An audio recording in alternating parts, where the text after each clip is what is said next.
কীর্তন নিয়ে এখন আসরে আসরে ছেলে খেলা শুরু হয়েছে। যে যা খুশি বলে যাচ্ছে আর যে যা খুশি গেয়ে যাচ্ছেন, আর আপনাদেরও দোহাই, আপনারা মন দিয়ে শুনেও হরিবোল বলে হাত তুলে দিচ্ছেন। কিন্তু এটাই হচ্ছে আসল কীর্তন, যে রূপটা আপনারা শুনলেন। আমার বহু জন্মের ভাগ্য ভালো যে এই গুরুদের আমি সান্নিধ্য পেয়েছিলাম, তাই এইরকম মূল্যবান বাংলার সর্বশ্রেষ্ঠ সঙ্গীতের এই সর্বশ্রেষ্ঠ রূপটা আমি আমার গুরুদের কাছ থেকে পেয়েছিলাম। জীবনে প্রথম যার কাছ থেকে এই রস আমি পেয়েছি তিনি হচ্ছেন যামিনী মুখার্জির দোহার নীলমণি দাস।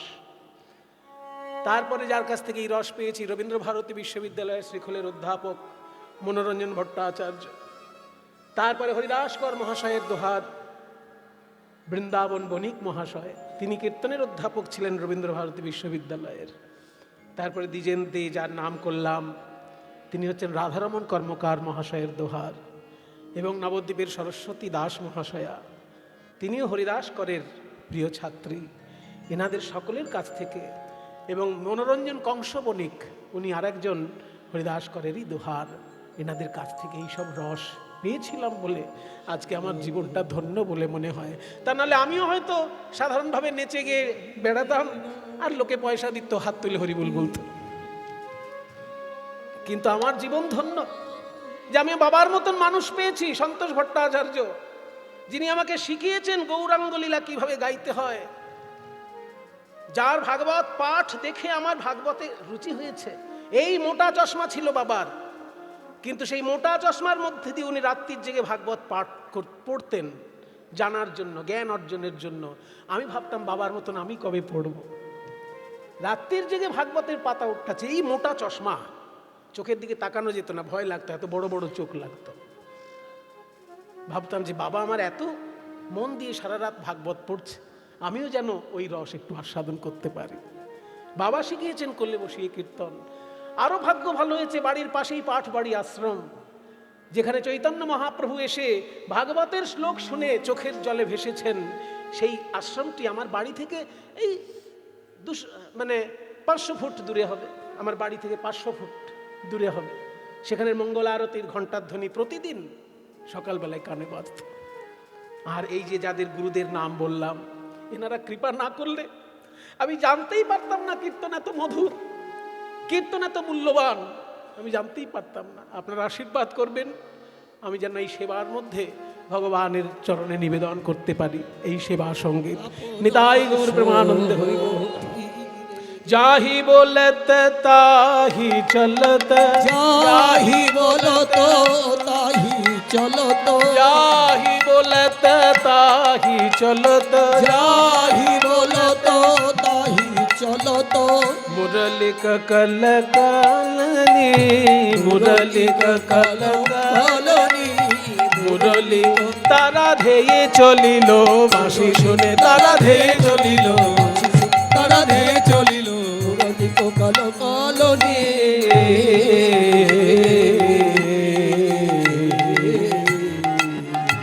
কে কিভাবে যাচ্ছেন? শিথিল ছন্দনি বিকবন্ধ, শিথিল ছন্দনি বিকবন্ধ, বেগে অতি বেগে অতি বেগে ধাওত যুবতী বৃন্দ রে।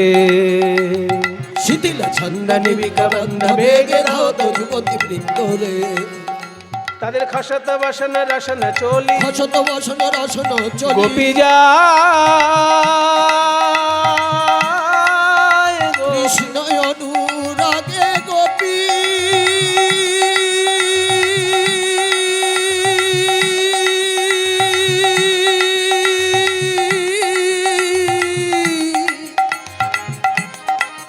ওহে প্রাণনাথ দেখা দাও। আহা যাহি বলতে তাহি চলত, যাহি বলত তাহি চলত, মুরলি কল কালনি, মুরলি কল কালনি, মুরলি তারা ধেয়ে চলিল, মুরলি শুনে ধেয়ে চলিল। তারা ধেয়ে চলিল, মুরলি কাল কালনি।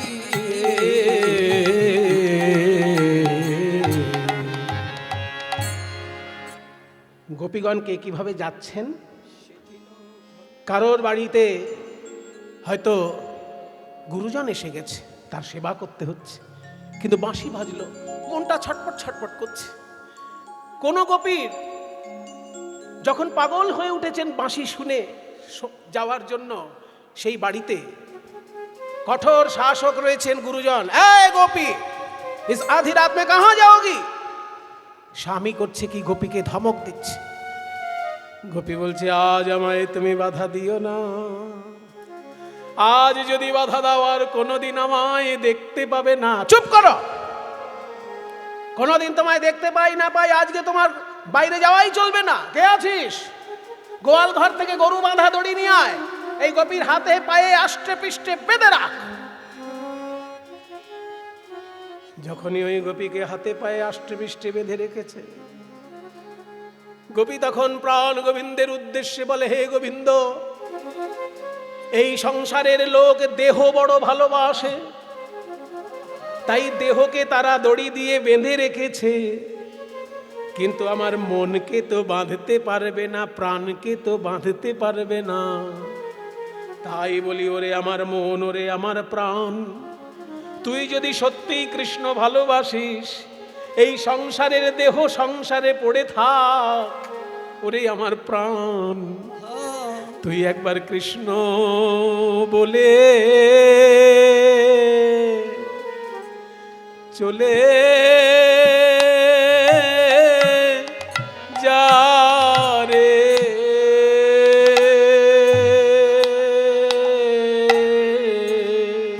একবারে কৃষ্ণ বলে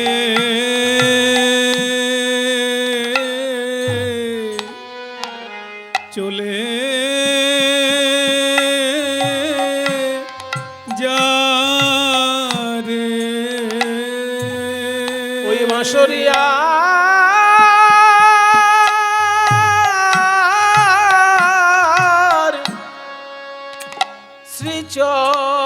শ্রীচরণে একবার কৃষ্ণ।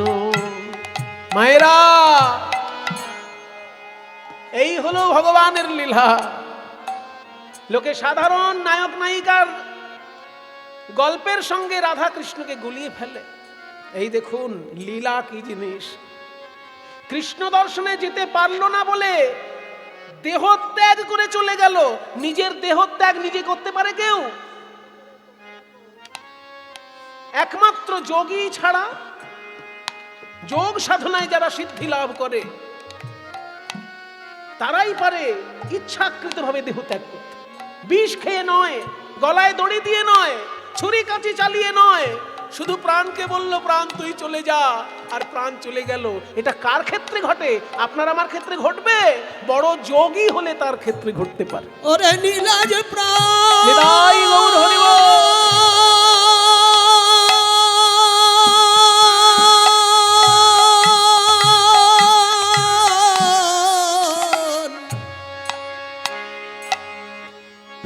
যে ঘর কৃষ্ণ ভজতে দেয় না,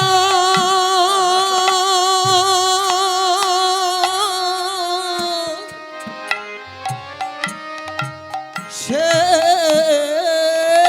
ঘরে থেকে আর কি প্রয়োজন?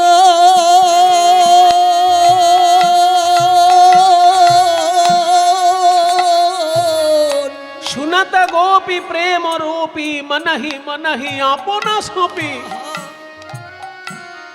যাহি বলতে তাহি চলতে। প্রাণ ত্যাগ করে দিল। সম্ভব সাধারণ কোন মানুষের দ্বারা? ওই জন্য এটা লীলা।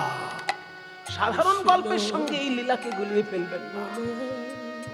কৃষ্ণ বলে চলে যা রে বাঁশরিয়ার শ্রীচরণে,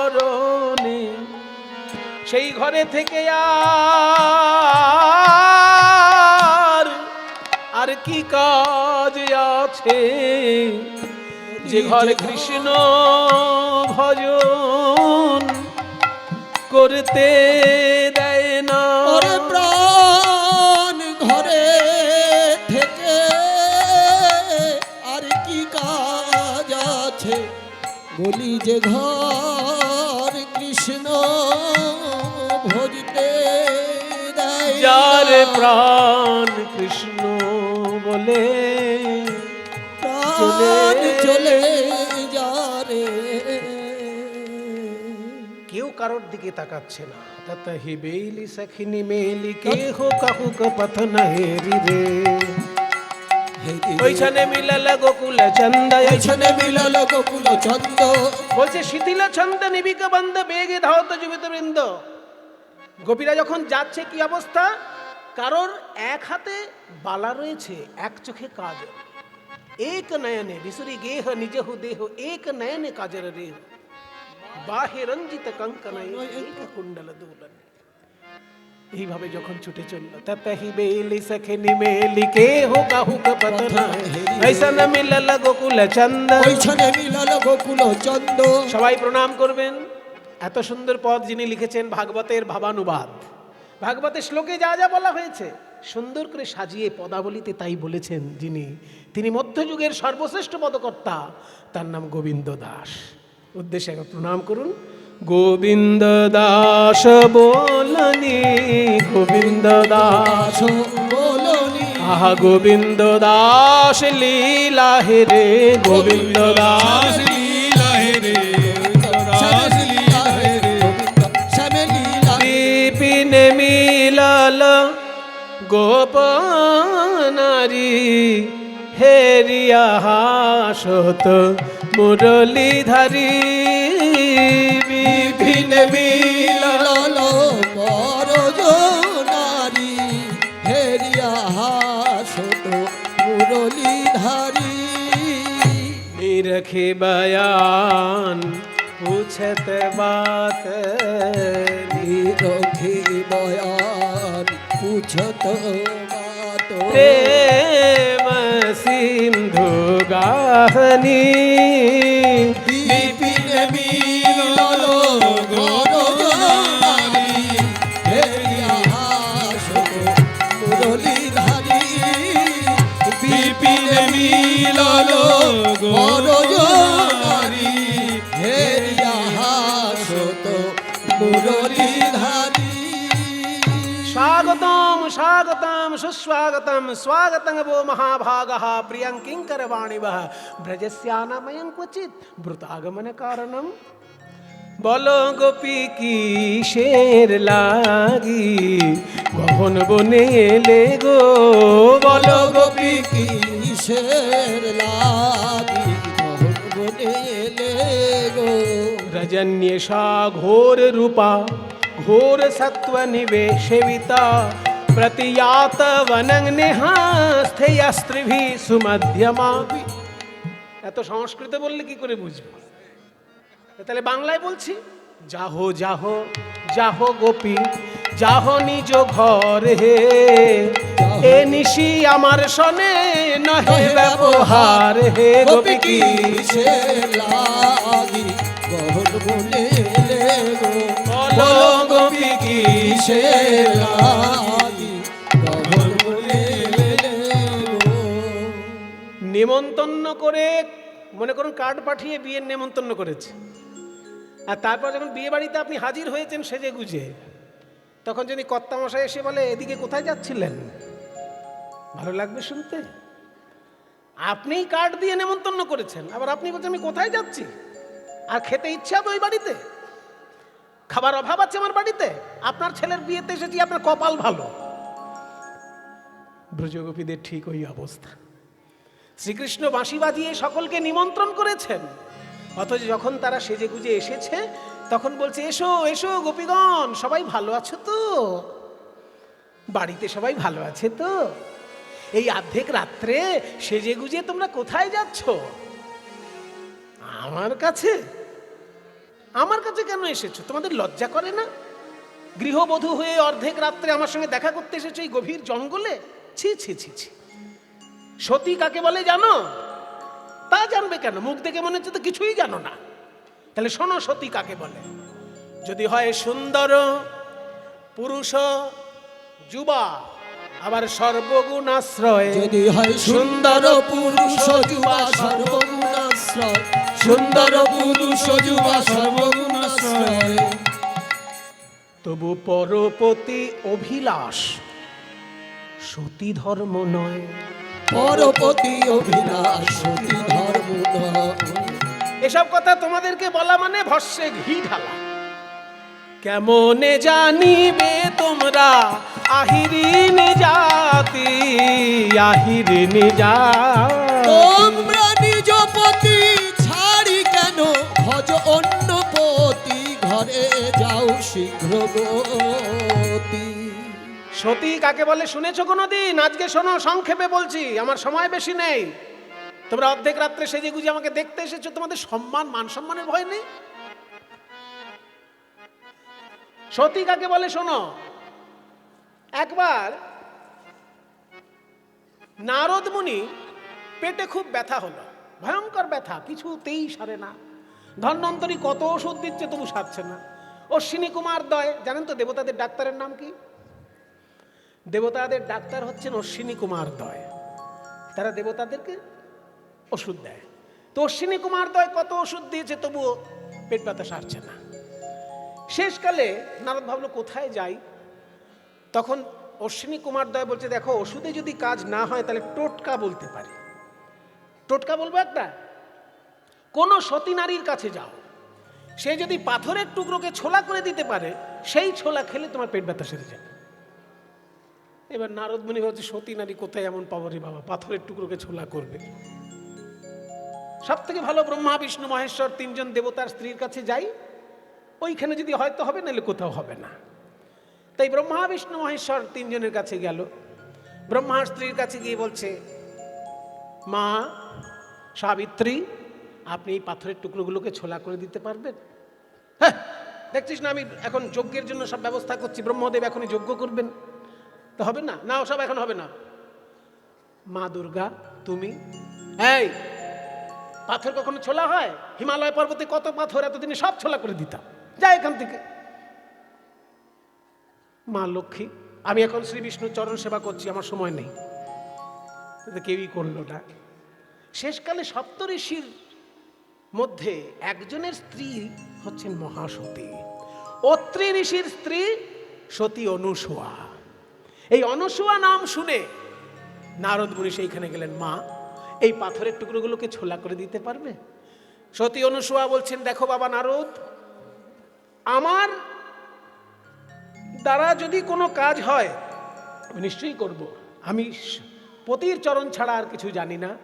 আমি বললে অসম্ভব সম্ভব হয়ে যায় কখনো কখনো, তা দেখি তোমার ক্ষেত্রে হয় কিনা। আমি আমার পতির চরণ চিন্তা করে বললাম, এই পাথরের টুকরো এখনই ছোলা হয়ে যাক।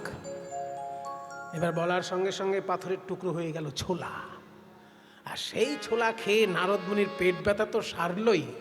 নাচতে নাচতে নারদ মুনি গিয়েছেন কৈলাসে, বীণা বাজাতে বাজাতে মা দুর্গার সামনে নেচে নেচে, জয় মা অনুসূয়া, জয় মা অনুসূয়া, জয় মা অনুসূয়া। এবার নারায়ণের সামনে গিয়ে লক্ষ্মীর সামনে, জয় মা অনুসূয়া, জয় মা অনুসূয়া। তারপরে সাবিত্রী দেবীর কাছে গিয়ে, জয় মা অনুসূয়া, জয় মা অনুসূয়া। রাগ ধরবেন না বলুন? তখন সাবিত্রী, লক্ষ্মী আর পার্বতী এই তিনজন নিজ নিজ স্বামীকে বলছে যে আমাদের চোখের সামনে এসে নারদ নাচছে আর সতী অনুসূয়ার নাম করছে, আপনি তিনজন মিলে এখনই গিয়ে এমন একটা কিছু কাণ্ড করুন যাতে সতী অনুসূয়ার নাম আর আমাদের সামনে না করে। তখন ব্রহ্মা বিষ্ণু মহেশ্বর তিনজনই কপট সন্ন্যাসীর বেশ ধারণ করে সতী অনুসূয়ার কাছে এসেছে। ভবতি ভিক্ষাং দেহি, ভিক্ষা দাও দেবী। সতী অনুসূয়া বলছেন, বলুন সন্ন্যাসী ঠাকুর, আপনারা কি চান? যা চাইবেন তাই, যা চাইবো তাই পাবো। ঠিক আছে, তাহলে এই তিনজন সন্ন্যাসীকে তোমার স্তনদুগ্ধ পান করাও। যেই না এই কথা বলেছে যে আজকে সতীত্ব নাশ হবেই, অমনি সতী অনুসূয়া সঙ্গে সঙ্গে চিন্তিত হয়ে বললেন, তোমরা কি সন্ন্যাসী না কপট সন্ন্যাসী? তা না হলে এইরকম কথা কেন বলবে? শোনো, আমি বলেছি স্বামীর চরণ চিন্তা করে যা চাইবে তাই পাবে, তোমরা যা চেয়েছো তাই দেব, কিন্তু তার আগে এই তিনজন সন্ন্যাসী 6 মাসের শিশুতে পরিণত হয়ে যাও। 6 মাসের শিশুকে যদি কেউ কোলে করে স্তন্যপান করায় তাতে সতীত্বের কোনো ক্ষতি হয় না, মাতৃত্ব আবির্ভাব হয়। তাই ব্রহ্মা বিষ্ণু মহেশ্বর কপট সন্ন্যাসী হয়ে গেছে, 6 মাসের শিশু হয়ে গেছে, তাদেরকে কোলে নিয়ে সতী অনুসূয়া সন্তানের মতন স্নেহ করে শুইয়ে রেখেছে। এবার দূর থেকে নারদ মুনি এই কাণ্ড দেখে যথারীতি কৈলাস বৈকুণ্ঠ আর ব্রহ্মলোকে গিয়ে বলছে, মায়েরা নিজ নিজ স্বামীকে তো পাঠিয়েছিলেন সতী অনুসূয়ার সতীত্ব নষ্ট করতে, এবার গিয়ে চোখে দেখে আসুন আপনাদের 3 জন স্বামী তারা 6 মাসের শিশুতে পরিণত হয়ে গেছে, জীবনে আর 7 মাস হবে না। এবারে এই শুনে লক্ষ্মী পার্বতী সাবিত্রী 3 জন এসে সতী অনুসূয়ার কাছে করজোড়ে করেছে যে আমরা দেবী হয়ে যে কাজ পারিনি, আপনি মানবী হয়ে সেই কাজ করেছেন, আপনি ঋষি পত্নী আমাদের প্রণাম গ্রহণ করুন, আমাদের স্বামীকে ফিরিয়ে দিন, আমরা ভুল করেছি, আপনার চরণ ধরে ক্ষমা চাইছি। সতী অনুসূয়া বললেন, তোমরা আমার মেয়ের মতো, ওরা আমার ছেলে হয়েছে যখন, তোমরাও আমার মেয়ে, ওই তো স্বামী রয়েছে, নিয়ে যাও নিজ নিজ স্বামী। এবার 6 মাসের শিশুকে কেউ কি চিনতে পারে? 6 মাসের তো সব শিশুই একই রকম দেখতে হয়, এর স্বামীও নিয়ে টানাটানি করছে। তখন সতী অনুসূয়া বললেন, দাঁড়াও দাঁড়াও, আমি পতির চরণ চিন্তা করে যা বলি তাই হয়, আমি পতির চরণ চিন্তা করে বলছি এই 3 জন শিশু নিজ স্বরূপে প্রকাশিত হোক। ব্রহ্মা বিষ্ণু মহেশ্বর রূপ ধারণ করে যখন আবার দাঁড়ালেন তখন বললেন, মা আমরা এসেছিলাম তোমার ক্ষতি করতে, কিন্তু তুমি আমাদেরকে সন্তান করে বুকে টেনে নিয়েছো, তাই সত্যি সত্যি আমরা 3 জন তোমার সন্তান হব, তোমার গর্ভেই আমরা 3 জন জন্ম নেব। ব্রহ্মার অংশে জন্ম নিলেন চন্দ্র, বিষ্ণুর অংশে জন্ম নিলেন দত্তাত্রেয়, আর শিবের অংশে জন্ম নিলেন দুর্বাসা। এই 3 জন সতী অনুসূয়ার গর্ভে ব্রহ্মা বিষ্ণু মহেশ্বরের অংশরূপে জন্মগ্রহণ করেছিলেন। বুঝলে, একে বলে সতী, আর তোমরা সেজে গুজে অর্ধেক রাত্রে এসেছো আমার রূপ দেখতে। যে গোপীগণ নরম মনের, তারা কৃষ্ণের এই অসম্মানজনক কথা শুনে মাথা নিচু করে পায়ের বুড়ো আঙুলের নখ দিয়ে মাটি খুঁড়ছে। মাটি খোঁড়া নয়, যেন পৃথিবীকে বলছে, ওগো ধরিত্রী তুমি আরেকবার দ্বিধা হও, সীতা দেবীকে যেমন তুমি বুকে টেনে নিয়েছিলে, পাতাল প্রবেশ হয়েছিল, আমরাও আজকে পাতাল প্রবেশ করতে চাই, কৃষ্ণের কথা আমাদের ভালো লাগছে না। পদকর্তা বলছেন, ওই ছানা বাচনা कहल जब कान ব্রজ তরুণী গণ সজল নয়ান। বিহাগ রাগ, তাল ছোট তিয়ট। ওই ছানা বাচন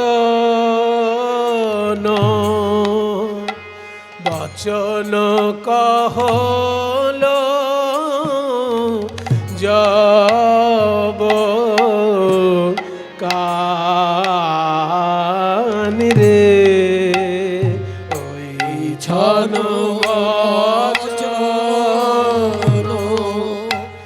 বচন कहल जब कान রে।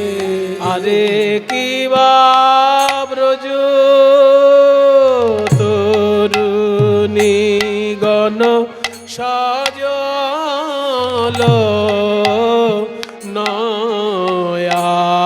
নয়ান রে, আরে কিবা ব্রজ,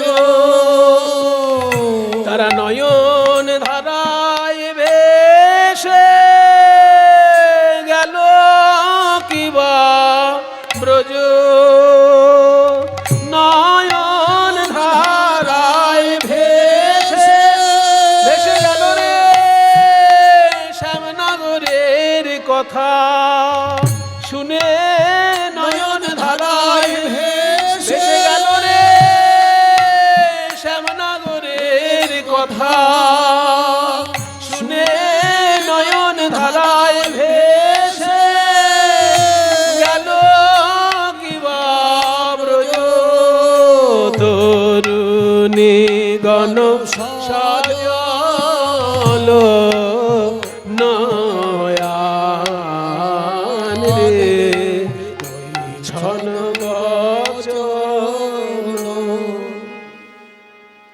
এত সুন্দর গানটি আমি শিখেছিলাম। ওই যে বললাম, রবীন্দ্র ভারতী বিশ্ববিদ্যালয়ের শ্রীখোলের অধ্যাপক ছিলেন মনোরঞ্জন ভট্টাচার্য মহাশয়ের কাছে। टूटल सब हुक्म मनरथ करनी, टूटल सब हुक्म मनरथ রথ করণী অবনত আননে নখে লিখু ধরণী, অবনত আননে নখলিকু ধরণী অবনত আননে নখলিকু ধরণী বলে দ্বিধা হও মা, দ্বিধা হও ওগো ধরণী তুমি দ্বিধা হও মা। ওগো ধরণী তুমি দ্বিধা হও আমরা তোমার পক্ষে প্রবেশিব দ্বিধা হও মা। আমরা তোমার মুখে প্রবেশ কৃষ্ণের বাক্যবান সইতে নারী, তোমার পক্ষে প্রবেশিব বাক্যবান, তোমার মুখে প্রবেশিব ভাগ্যবান সইতে নারী। তোমার মুখে প্রবেশিব ভাগ্যবান সইতে নারী শূন্য শূন্য সুকপট শ্যামর চন্দ, শ্যামর চন্দ্র আরে কইছে কহসি তু হই হই অনুবন্ধ, কইছে কহসি বল বল কইছে তোমার দয়া কি নাই হে, কইছে কহসি দয়া কি নাই হে, কইছে কহসি দয়া কি নাই হে, আরে কইছে কহসি তু হই হই অনুবন্ধ, কইছে কহসি তু হই। যারা নরম মনের গোপী তারা মাথা নিচু করে কাঁদছেন। মহিবং বিভোর হতি ভবান গদিতুম নৃশংসঃ সন্ত্যজ্য সর্ব বিষয়াংস্তব পাদমূলম ভক্তা ভজস্ব দুরবগ্রহ মাত্যজাস্মান দেবো যথাদি পুরুষো ভজতে মুমুক্ষুম। নরম মনের গোপী যারা তারা কাঁদছে, কিন্তু কিছু কিছু তো গোপী আছে ললিতা বিশাখার মতন শক্ত মনের গোপী, যারাকে কৃষ্ণকে ওঠায় আর বসায়। সেই রকম প্রখরা গোপী যারা, তারা বলছে এই যে শ্যামসুন্দর, এই জ্ঞান দেওয়া আবার কবে থেকে শুরু করলে? ছোটবেলা থেকে দেখছি তুমি লোকের বাড়িতে বাড়িতে চুরি করে বেড়াও। মাখন চুরি করেছিলে বলে তোমার মা কোমরে এমন বাঁধা বেঁধেছিল যে গাছপালা নিয়ে উপড়ে পড়লে। হ্যাঁ, আর তুমি বলছো ধর্মের কথা? শুনো শুনো সুকপট শ্যামর চন্দ, कैसे कहसी तु हुई हन बंध, भांगली कुलशील मुरली को शाने, किंकरी गणे जनु केशे धरिया आने। अब कह कपट धर्म जुत बोल, বলো ধার্মিক হরয়ে কি কুমারী নিচল। বস্ত্র হলন লীলা কেন ঘটিয়েছিলে এত ধার্মিক যখন তুমি? এবার আসল আমাদের মনের কথা শোনো। তো হে শপিত জিউ, জিউ মানে প্রাণ। মায়েরা দেখবেন অনেক পুরনো পুরনো মন্দিরে লেখা থাকে রাধা গোবিন্দ জিউ, আছে কি না? এই জিউ মানেটা কি কোনোদিন জানার চেষ্টা করেছেন? ওসব থাকে, অত জেনে কি হবে, পেন নাম করলেই হলো না, জানতে হয়। ভগবান শ্রীকৃষ্ণ গীতায় বলছেন নহি জ্ঞানেন সদৃশং পবিত্রমিহ বিদ্যতে, জ্ঞানের মতন পবিত্র জিনিস বিশ্বব্রহ্মাণ্ডে কিচ্ছু নাই। সেজন্য সবসময় জানার চেষ্টা করবেন। কৃষ্ণের ইচ্ছা যে সবাই সবকিছু জানার চেষ্টা করুক। এখানে জিউ মানে হচ্ছে প্রাণ, আত্মা। জিউ জীব থেকে, বর্গের জয় দীর্ঘী ব, জীব। জীব মানে প্রাণ। সেই বটা হিন্দিতে ও উচ্চারণ হয়, সেই ওটার উটা রয়ে গেছে, অটা বাদ গেছে। জিউ, জিউ মানে প্রাণ, তাই জিউ মানে প্রাণ। রাধা গোবিন্দ জিউ মানে রাধা গোবিন্দ আমার প্রাণ স্বরূপ, আমার প্রাণ হলেন রাধা গোবিন্দ। এটা বুঝে কত ভালো লাগছে না? এবার যেখানেই আপনারা লেখা দেখবেন রাধা গোবিন্দ জিউ, অমনি আপনার মনে আনন্দ লাগবে যে রাধা বিনোদ জিউ মানে রাধা বিনোদ হচ্ছেন আমার প্রাণ স্বরূপ। তাই তো হে শপিত জিউ, এখানে জিউ মানে প্রাণ। তো হে শপিত জিউ তুহার রস পাব, তু আপদ ছড়ি अब को कहाँ जाबो। এত হুকাহত ব্রজ যৌবত মেল, सुनि नंद नंदन हर्षित भेल। कवि प्रसाद तहि करत विलास, आनंदे निरखत गोविंद दास। कांचन मोनि मणि गण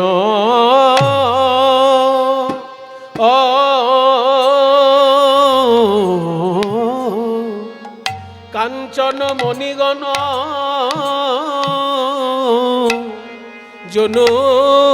জননীর মা।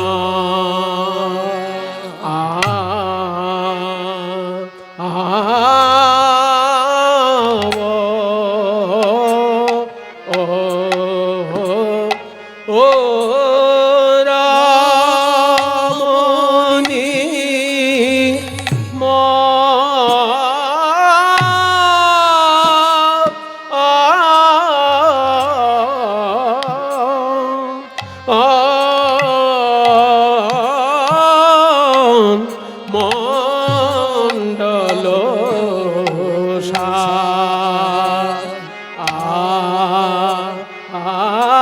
রাজ রে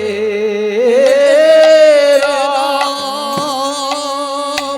আজ তারা দাঁড়াইল সারি সারি রাসমন উলুধ্বনি লালো করি দাঁড়াইল সারি সারি রাসমণ্ডল আলো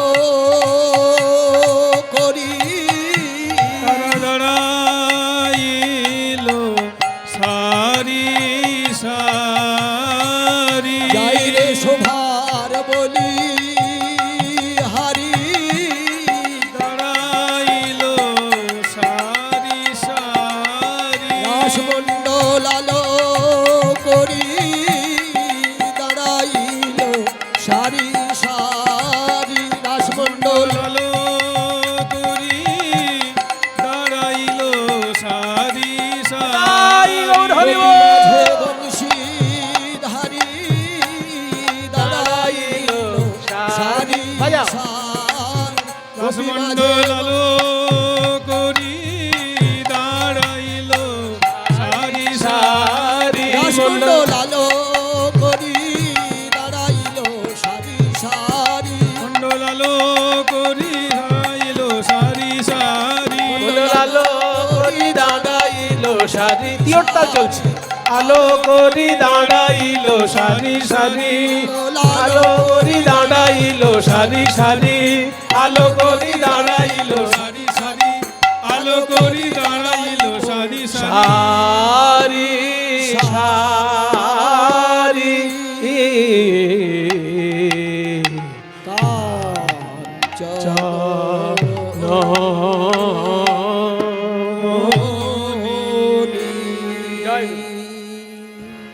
মাঝ হি মাঝ মহামর কত সম ছোট দাস খুশি তাহলে মাঝ মাঝ হি আরে মাঝ হি মাঝ মাঝ হি মাঝ মহামর কত সাজ শ্যামরু নটবর রাজ রে আহামরি রে শ্যাম কত ভঙ্গি করে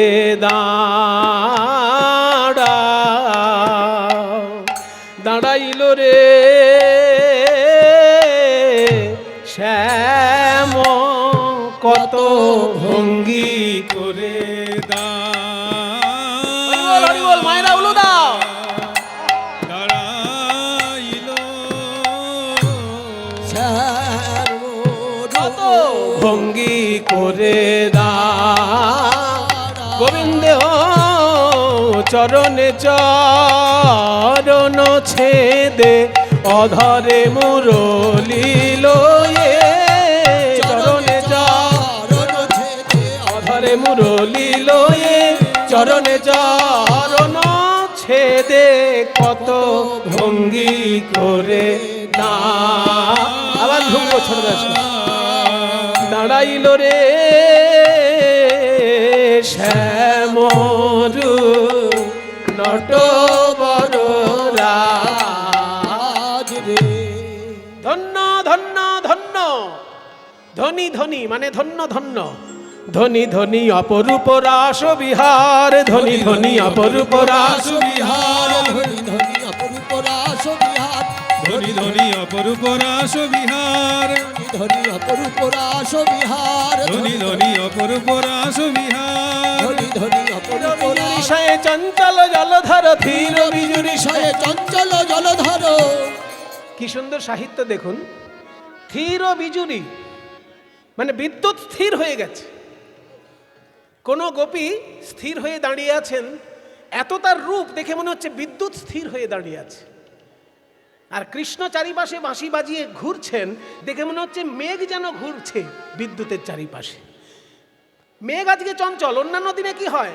মেঘ স্থির থাকে বিদ্যুৎ চঞ্চল কিন্তু আজকে বিদ্যুৎ স্থির মেঘ চঞ্চল থির বিজুরি শয়ে চঞ্চল জলধর, থির বিজুরি শয়ে চঞ্চল জলধর রসবরি খায়ে অনুবার, রসবরি খায়ে অনুবার। কত কত ভগবান পঞ্চম গাওত, কত কত চাঁদ তিমির পর বিলসাই, রহু কত কত চাঁদে তিমি রহু কত। কত চাঁদে বলছে কত কত চাঁদ তিমির ওপর বিলসাই। আজকে চাঁদ যেন অন্ধকারের সঙ্গে খেলা করছে। চাঁদ হচ্ছে গোপীর বদন, অন্ধকার হচ্ছে শ্রীকৃষ্ণ। অন্ধকারে আর আলোতে খেলা হচ্ছে। কত কত চাঁদ তিমির পর বিলসাই, কত কত চাঁদ তিমির পর বিলসাই, তিমি রহু কত কত চাঁদে তিমি রহু কত কত। চাঁদে আহা কনকলতায়ত মালহু কত শত, কনকলতায়ত মালহু কত শত দুহু দুহু তনু তনু মাধে, দুহু দুহু তনু তনু মাঝে। তমাল গাছে যেন কনকলতা জড়িয়ে খেলা করছে। তমাল গাছ হচ্ছে কৃষ্ণ আর কনকলতা হচ্ছে গোপী। কনকলতায় তমালহু কত শত দুহু দুহু তনু তনু বাঁধে। আবার একটা মজার কথা বলছে, অন্যান্য দিন ভ্রমর গান করে পদ্মফুল শোনে, আর আজকে পদ্মফুল গান গাইছে ভ্রমর দোহার কি করছে। মানে ব্রজগোপীর মুখটা যেন পদ্মফুলের মতো, ব্রজগোপী গান গাইছে, কৃষ্ণ তার সঙ্গে বাঁশি বাজাচ্ছে, মনে হচ্ছে পদ্মফুল গাইছে আর ভ্রমর সুরটা ধরে রাখছে। কত কত পদ্মিনী পঞ্চম গাওত, পঞ্চম গাওত মধুকর ধরু শ্রুতি ভাষে। কত কত পদ্মিনী পঞ্চম গাওত মধুকর ধরু শ্রুতি ভাষ, মধুকর মেলিপত পদ্মিনী গাওত। মধুকর মিলি কত পদমিনী গাওত। এত সুন্দর গান যিনি লিখেছেন সেই গোবিন্দ দাস। আবার প্রণাম করি। নিরখত গোবিন্দ দাস, নিরখত গোবিন্দ দাস, নিরখত গোবিন্দ দাস। যোগ মায়াকে স্মরণ করে তোমরা রাস মঞ্চ সজ্জিত করো, নৃত্য গীত হবে। যোগ মায়া কাত্তায়নের শরণাপন্ন হলেন সবাই। সবাই একটু হাত জোড় করুন। 1 বছর আগে গোপীগঞ্জ যমুনার তীরে বালির মূর্তি তৈরি করে মা যোগমায়া কাত্তায়নীর ব্রত করেছিলেন। সেই সময় কাত্তায়নী দর্শন দিয়ে বলেছিলেন, কি চাও? গোপীগণ বলেছিলেন, প্রাণ গোবিন্দকে প্রাণপতি রূপে চাই। তাই হবে, 1 বছরের মধ্যে তোমাদের মনোবাসনা পূর্ণ হবে। তাই গত অঘ্রাণে করেছিল যোগমায়ার ব্রত, আর এইবারের রাস পূর্ণিমায়, রাস পূর্ণিমায় মানে কার্তিকের পূর্ণিমা, রাস পূর্ণিমায় 1 বছরের মধ্যে মনোবাসনা পূর্ণ হলো। 1 বছর পর মানে 1 বছরের মধ্যে আর কি গোপীগণ মনোবাসনা পূর্ণ হলো গোপীদের। যোগমায়া কাত্তায়নীকে ডাকছেন গোপীগণ। আমরাও একটু ডাকি, একটু হাত জোড় করবেন সবাই। ওম, কারণ এটা ত্রিধারা, শাক্ত শৈব বৈষ্ণব 3 ধারার মিলন মন্দির। ওম কাত্যায়ন্যৈ নমো নমঃ। ওম রাত্রিং ব্যাখ্যাদতিং প্রপদ্যে। ত্বং স্বাহা ত্বং স্বধা ত্বংহেব ষডকারস্বরাত্মিকা সুধা ত্বমক্ষরে নিত্যে ত্রিধা মাত্রাत्मिका स्थिता अर्धमात्रा स्थिता नित्या यानोचार्या विशेषतः त्वमेव सा त्वं सावित्री त्वं देवी जननी परा। त्वयैव धार्यते सर्वं त्वयैतत्सृज्यते जगत् त्वयैतत्पाल्यते देवी त्वमत्सन्त्ये च सर्वदा। विसृष्टौ सृष्टिरूपा त्वं स्थितिरूपा च पालने तथा संहृतिरूपान्ते जगतोऽस्य जगन्मये। महाविद्या महामाया महामेधा महास्मृतिः महामोहा च भवति महादेवी महाशूली। प्रकृतिस्त्वं हि सर्वस्य गुणत्रय विभाविनी। कालरात्रिर्महारात्रिर्मोहरात्रिश्च त्वं श्री त्वमीश्वरी त्वं ह्रीस्त्वं बुद्धिर्बोधलक्षणा। लज्जा पुष्टिस्तथा तुष्टिस्त्वं शान्तिः क्षान्तिरेव च। खड्गिनी शूलिनी घोरा गदिनी चक्रिणी तथा शङ्खिनी चापिनी बाण भूषुणी परिघायुधा। सौम्या সৌম্যতরাশেষ সৌম্যভ্যস্ত্বতি সুন্দরী পরাপরাণাং পরমা ত্বমেব পরমেশ্বরী। পরাণাং পরমা তমেব পরমেশ্বরী। পরাপরাণাং পরমা তমেব পরমেশ্বরী। পরাপরাণাং পরমা তমেব পরমেশ্বরী।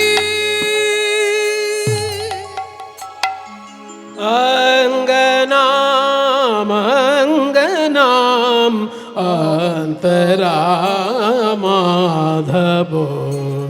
অঙ্গনাম অঙ্গনাম অন্তরা মাধবং মাধবং চান্তরেণাঙ্গনা।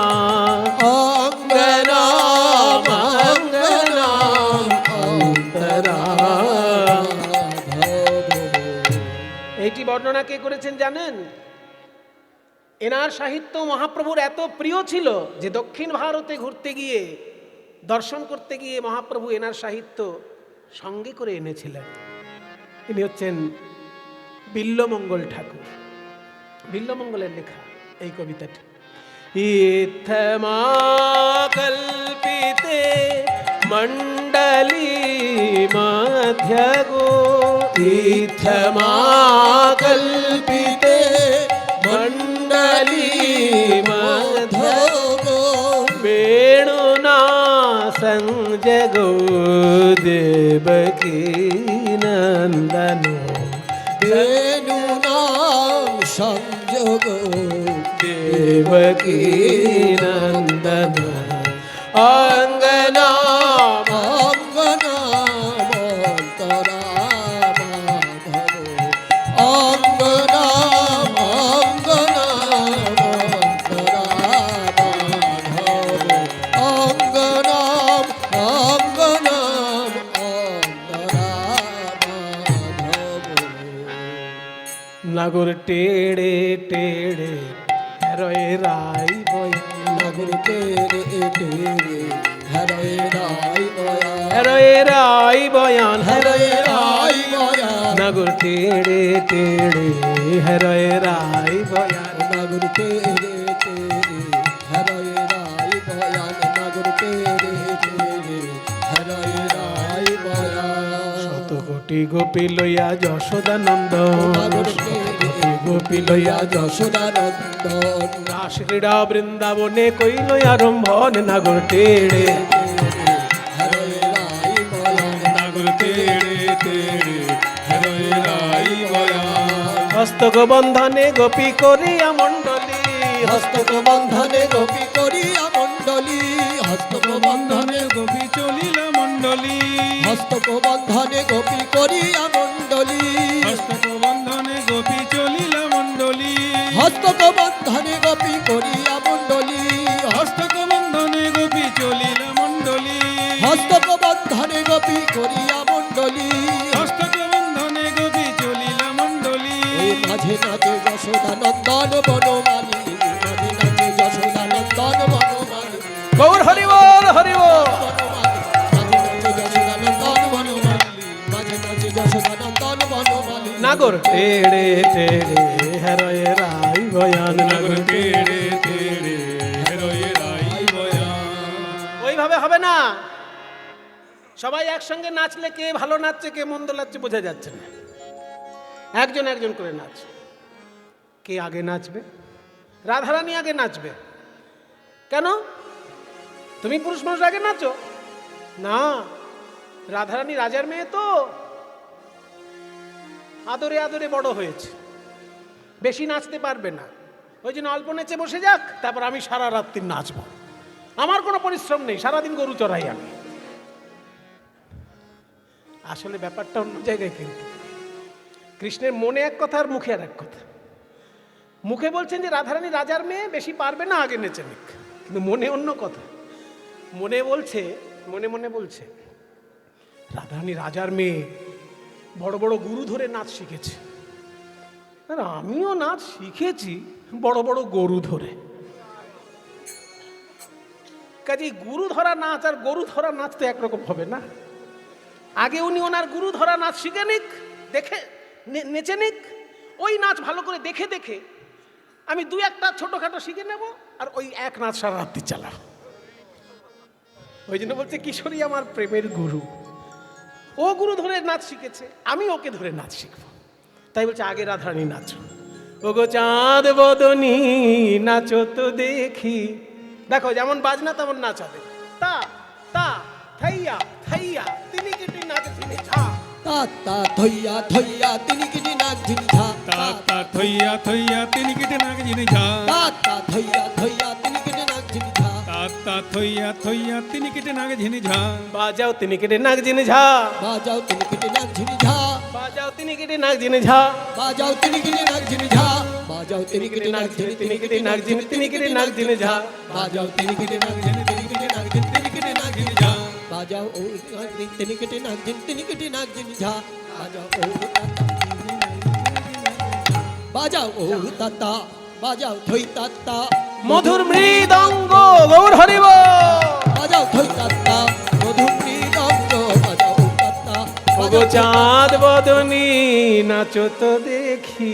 তা তা থাইয়া থাইয়া তিনি কিটি নাক ঝিনি ঝা, না হবে ভূষণের ধ্বনি, না নড়িবে চির তোমার, না হবে ভূষণের ধ্বনি, না নড়িবে চির, তোমার, না হবে ভূষণের ধ্বনি, না নড়িবে চির। আর না হবে ভূষণের ধ্বনি, না নড়িবে চির, চির মানে ওড়না। তোমার গয়নাগাটির আওয়াজ হবে না, না হবে ভূষণের ধ্বনি, না নড়িবে চির। ওড়নাও যেন না নড়ে। আবার তাড়াতাড়ি নাচবে কিন্তু নুপুর যেন না বাজে। দ্রুত গতি চরণে না বাজিবে মঞ্জির, তোমার দ্রুত গতি চরণে না বাজিবে মঞ্জির, তোমার দ্রুত গতি চরণে না বাজিবে মঞ্জির, দ্রুত গতি নানা নড়বে না হে দ্রুত গতি, নানা নড়বে না হে, দ্রুত গতি নানা নড়বে না হে, দ্রুত গতি চরণে না বাজিবে মঞ্জির, তোমায় নাচতে হবে। তা তা থইয়া থইয়া তিনি কিটি নাক ঝিনি ঝা, তিনি কিটি নাক ঝিনি ঝা, শোনো, আমি একটা তাল বলবো, সেই তালে বাঁশি বাজাবো, তোমায় নাচতে হবে। বিষম সংকট তালে বাজাইব বাঁশি, বাজাবো বিষম, বিষম সংকট তালে বাজাইব বাঁশি, বিষম সংকট তালে বাজাইব বাঁশি, আরে বিষম সংকট তালে বাজাইব বাঁশি, বিষম সংকট তালে বাজাইব বাঁশি, আবার ধনুরঙ্ক মাঝে নাচো বুঝিব প্রেয়সী, আবার ধনুরঙ্ক মাঝে নাচ বুঝিব প্রেয়সী, তোমায় নাচতে হবে। বলে বাবা এই রাখাল আবার তাল শিখলো কবে? হ্যাঁ ঠিক আছে, যা বলছে আমি তেমনই নাচবো, কিন্তু কি দেবে, কি দেব? এ নাচে তো জিততেই পারবে না। আগে শোনো, হারিলে কাড়িয়া লব বেসর কাচুলি, তোমার হারিলে কাড়িয়া লব বেসর কাচুলি, তোমার সম্মান স্বরূপ নাকের ওই যে বেসর, ওই বেসরটা কেড়ে নেব। আর যদি জিতে যাও, আমার সর্বস্ব ধন এই বাঁশি তোমায় দিয়ে দেব। জিনিলে তোমার দেব মোহন মুরলি, আর চিনিলে তোমারে দিব মোহন মুরলি, চিনিলে তোমারে দিব মোহন মুরলি, চিনিলে তোমারে দিব মোহন মুরলি, তোমায় নাচতে হবে। তা তা থইয়া থইয়া তিনি কিটি নাক ঝিনি ঝা, তা থইয়া থইয়া তিনি কেটে নাক ঝিনি ঝা, বলছে বাঁশি আমাকে পেতেই হবে, ওইটাই আমার যত জ্বালাতনের কারণ। কি ওই জ্বালাতনের কারণ, যাতনার কারণ ওই বাঁশি আমাকে পেতেই হবে। তাই যেমন বলেন শ্যামনগর তেমনি নাচেন রায়, যেমন বলেন হরি বল। নাচে রায়, যেমন বলেন শ্যামনগর তেমনি নাচেন ওই রায়, যেমন বলে শ্যামনগর তেমনি নাচে রায়, যেমন বলেন শ্যামনগর তেমনি নাচেন রায়, যেমন বলে শ্যামনগর তেমনি নাচে যেমন বলছে তেমন নাচে, যে তালে বলছে সেই তালে নাচছে। কৃষ্ণ দেখলেন ও বাঁশি গেল। মুরলি লুকায়ে শ্যাম চারি পানে চায়, মুরলি লুকায়ে শ্যাম চারি পানে চায়, মুরলি লুকায়ে শ্যাম চারি পানে চায়, মুরলি লুকায় বুঝি বাঁশিটি গেল, মুরলি লুকায়ে শ্যাম চারি পানে বুঝি চায়। বাঁশিটি গেল। বাঁশিটি গেল তা তা থইয়া থইয়া। টিনিকিটি নাক ঝিমঝাম। কৃষ্ণের ওই অবস্থা দেখে সবাই আরো বেশি করে রাধারানীর জয়ধ্বনি দিয়েছে। বলো রাধা রানী কি, রাধা রানী কি, রাধা রানী কি। মায়েরা আমি যখন বলবো রাধা রানী কি, আপনারা উলুধ্বনি দেবেন, আর বাবারা জয় বলবেন। দেখি কোনটা জোরে হয়। বলো রাধা রানী কি।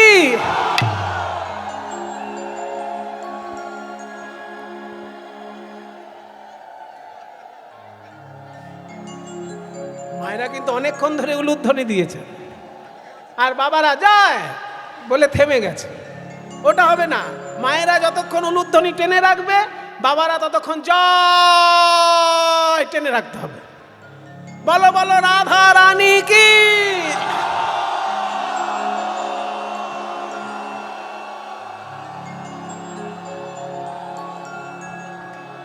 সবাই বলে রায়ের জয়, নাগর হারিলে। সবাই বলে রায়ের জয়, নাগর হারিলে। দুঃখিনী কহে গোপী মণ্ডলী হাসালে, দুঃখিনী কহে ওহে ও হারুয়া, দুঃখিনী কহে ওরে ও হারুয়া। দাঁড়াও দাঁড়াও দাঁড়াও। এবার শ্যাম তোমাকে নাচতে হবে। দৃগদাজে না খেটা থো গ্রগ্র নাগ জেন যাও। দাঁড়ে না খেড়া ধোগ গুলার ঝিমঝা। দৃগদাজে। একটা জিনিস খেয়াল করুন, সবাই কিন্তু একরকম সুরেই গিয়ে দেয় সব গান, তা নয়। রাধার নাচের সুর হবে চড়ার দিকে, কারণ নারীর নৃত্য, তাকে বলে লাস্য। আর শ্রীকৃষ্ণের গানের সুর হবে গুরুগম্ভীর, কারণ পুরুষের নাচকে বলে তাণ্ডব। গুরুগম্ভীর নাচ যেমন হবে, গুরুগম্ভীর সুরও হবে। ওই জন্য এই সুরটা প্রাচীন সুর। বরাহনগর পাটবাড়ি আশ্রমে বাবাজিরা এই সুরে গানটা করে। দৃগদাজে না খেটা থো গ্রগ্র নাগ ঝেন ঝা, দৃগদাজে না খেটা থো গ্রগ্র নাগ ঝেন ঝা। बाजे थोक नग जन झा, बाजे थोक नग जन झा, बाजे थोक नग जन झा, बाजे थोक नग जन झा, बाजे थोक नग जन थोक नग जन नग जन नग जन ता, बाजे थोक नग जन छोग नग जन नग जन नग जन झा। दृगदाजे ना खेटा थोक नग जन झा, दृगदाजे ना खेटा छोग नग जन झा। না না নড়িবে গণ্ড মুন্ড নূপুরের কড়াই, আর না নড়িবে গণ্ড মুন্ড নূপুরের কড়া। তোমার নূপুর নড়বে না, নূপুরের কড়াই গুলো নড়বে না, গণ্ড মুন্ড নড়বে না, আর এই বনমালা এও নড়বে না। না নড়িবে বনমালা বুঝিব বড়াই, তোমার না নড়িবে বনমালা বুঝিব বড়াই। না নড়িবে না না নড়বে না হে, না নড়িবে না না নড়বে না হে, না নড়িবে বনমালা বুঝিব বড়াই। তোমাকে নাচতে হবে রিগে দাজে না খেটা থোগরে নাচি। বাবারে এত শর্ত, হ্যাঁ কিছুই নড়বে না তোমার। বলে তারপর তারপর আবার কি তাল বলবো? তুমি যেমন কঠিন তাল বলেছিলে, আমরাও একটা কঠিন তাল বার করেছি। আমাদের তালের নাম হচ্ছে উদ্ভট্ট তাল। হ্যাঁ, উদ্ভট নয়, উদ্ভট্ট। বাবা, সে আবার কেমন? উদ্ভট্ট তালেতে যদি হারো বনমালি। ঝাঁপ তালের এক অংশ আর লোফা মিলে উদ্ভট্ট তালেতে যদি হারো বনমালি, উদ্ভট্ট তালেতে যদি আর বনমালি। উদ্ভট্ট ওই জন্য উদ্ভট প্রকৃতির তাল। তালের ক রকমের প্রকৃতি হয়, জাতি ক রকম তালের? বলবো অত তো জানি না বাবা, তাল বাজে গানের মধ্যে এই অবধি জানি। তালের জাতিগুলো কি কি আছে দেখো। তালের জাতি হচ্ছে প্রথমে চার ছন্দের তাল হলে চতস্র, তিন ছন্দের তাল হলে তিস্র, আর তিনে আর চারে মিশিয়ে তাল হলে তাকে বলে মিশ্র তাল।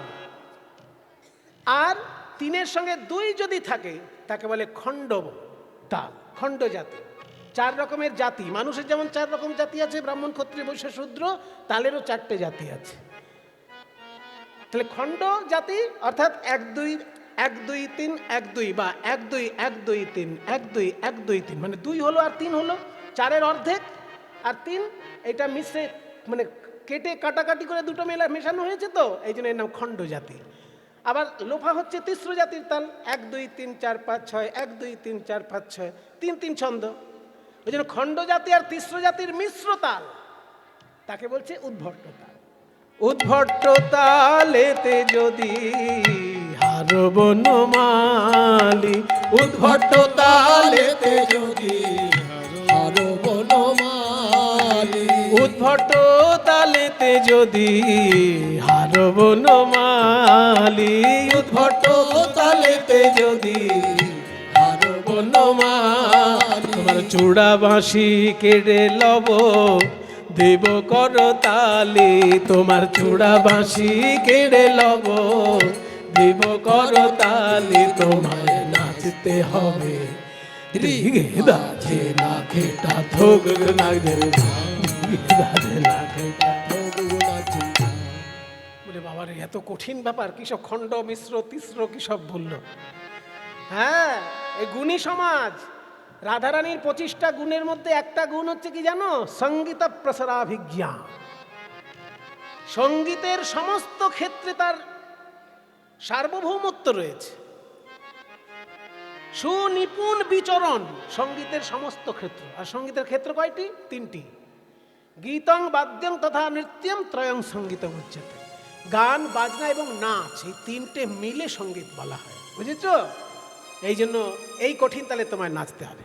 বলে বেশ, চেষ্টা করব। তারপর যদি জিন রাইকে দিব আমরা হব দাসী, যদি জিন রাইকে দিব আমরা হব দাসী। যদি জিততে পারো তাহলে রাধারানীকে আমরা দিয়ে দেব আর আমরা দাসী হয়ে থাকব। আর না যদি পারো তাহলে কারাগারে নিক্ষেপ করব। নইলে কারাগারে থব দুঃখিনী শুনে হাসি, নইলে কারাগারে থব দুঃখিনী শুনে হাসি। এখানে একটা দেখুন সাহিত্য রস। কারাগারে কারাগারে কারাগারে কারাগারে কার আগারে কার আগারে। একদিকে কারাগার মানে জেলখানা, কিন্তু অন্তর্নিহিত অর্থ কি বলছে? কার আগারে। আমাদের এই হৃদয় কারাগার ছাড়া আর কার আগারে রাখবো তোমায়?